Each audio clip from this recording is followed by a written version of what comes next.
Mortals, your time of reckoning has arrived. I am the one who wove the fog around this inn, binding you here until truth was unveiled.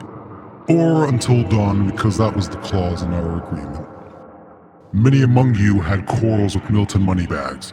He was greedy, boastful, careless with both coin and word. Honestly, a sack of wine, to say the least.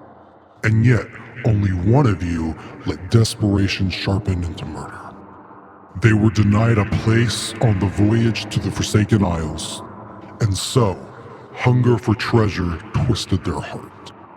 They stole the key from the lockbox behind the bar, crept into Milton's study as he slept, and when fate betrayed them with a sudden, loud knock upon the door, they decided they were all in. In a single cruel stroke, they drew their blade across Milton's throat before cleaning the blade with a rag.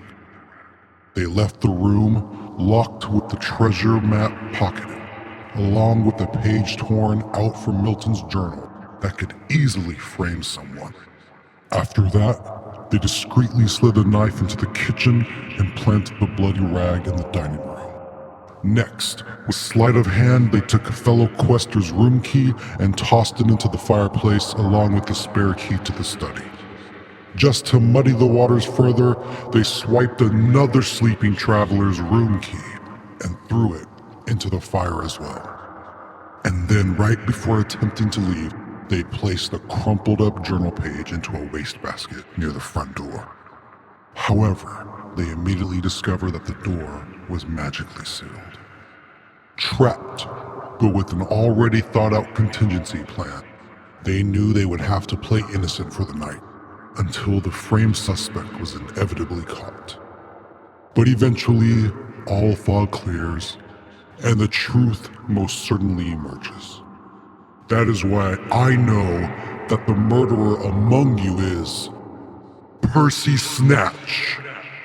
A cunning individual, but perhaps not intuitive enough to pull off this scheme. If only Percy knew of Milton's pact with me, would he have actually pulled it off?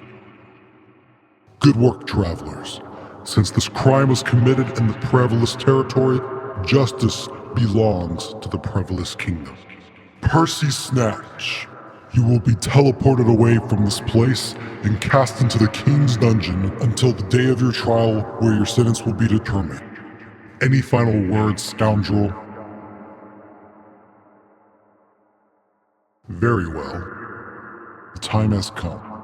Perhaps the king will find use for your tricks and charm as a court jester. Or perhaps he will leave you to rot with your regrets.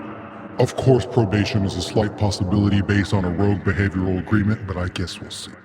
Either way, your fate is no longer your own. By fog and truth, by realm and crown, Percy Snatch, I banish you now.